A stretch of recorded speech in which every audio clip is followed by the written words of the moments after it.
विनय एक बीमा कंपनी में काम करते हैं। उनकी कंपनी उनको एक जगह से दूसरे जगह ग्राहक से मिलने के लिए भेजती रहती है, जिसके कारण वो अपना घर एक ठिकाने पर नहीं रख सकते थे। इस बार उनको नेपाल के छोटे से पहाड़ी इलाके में जाना था, करीब 1 महीनों के लिए। इसलिए इस बार उन्होंने अपनी पत्नी को भी साथ ले लिया। परिवार में सिर्फ वो और उनकी पत्नी ही रहती थी। विनय और उसकी पत्नी दोनों नेपाल के लिए निकल पाए। वैसे भी ठंड का मौसम था और नेपाल में ऊपर से बहुत तैहे बर्फ पाए रही थी। वो लोग अपने घर पहुंच चुके थे। अपने घर तक पहुंचने के लिए उनको बहुत संघर्ष करना पड़ा, क्योंकि घर छोटे से गांव में एक पहाड़ी इलाके में था, जिसकी वजह से दोनों बहुत थक चुके थे।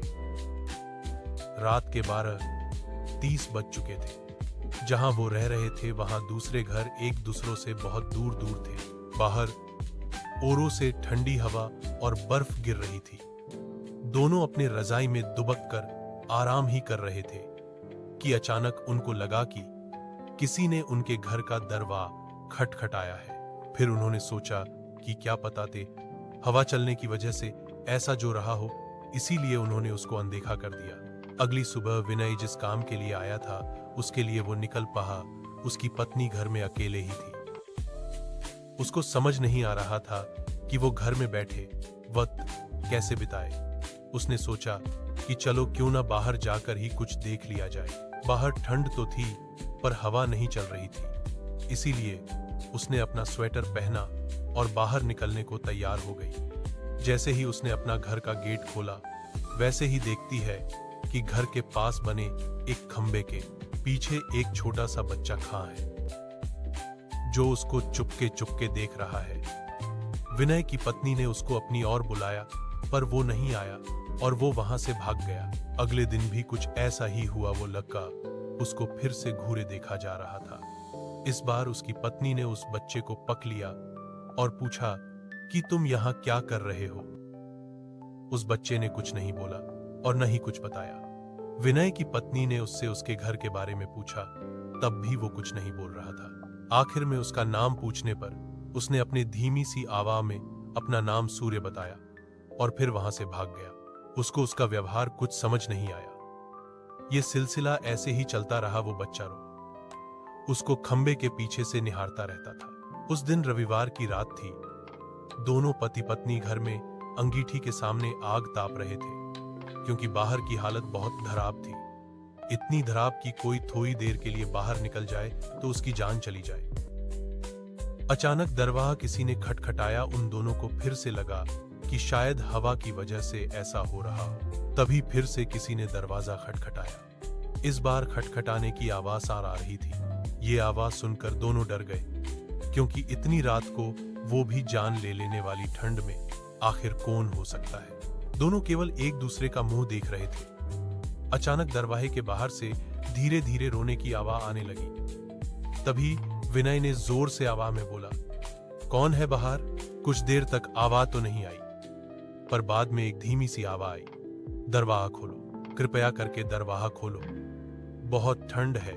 ये आवाज किसी छोटे से बच्चे की थी। तभी विनय की पत्नी को ये आवाज जानी पहचानी लगी। उसने कहा कि ये तो वही बच्चे की आवाज लगती है जो रोज घर के बाहर खड़ा रहता था। विनय की पत्नी ने कहा कि हमें उसे अंदर लाना चाहिए।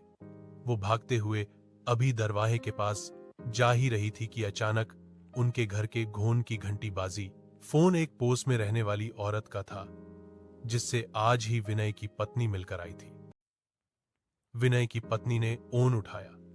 वहां से उस औरत की आवाज, हेलो जी, मैं आपको बताना भूल गई थी कि अगर आपके घर के बाहर कोई भी दरवाजा खटखटाए तो उसको मत खोलना। विनय की पत्नी ने कहा कि अभी मेरे घर के बाहर एक बच्चे की आवाज आ रही है जो दरवाजा खोलने को कह रहा है। तभी उस औरत ने कहा कि नहीं, आप बिल्कुल मत खोलना, वो असल में एक आत्मा है। यहां जब जब ते आंधी और ठंड पती है, वो तब तब सबके घर के बाहर जाता है और दरवाजा खोलने को कहता है। वो ठंड का बहाना बनाता है और दरवाजा खुलवाने की कोशिश करता है।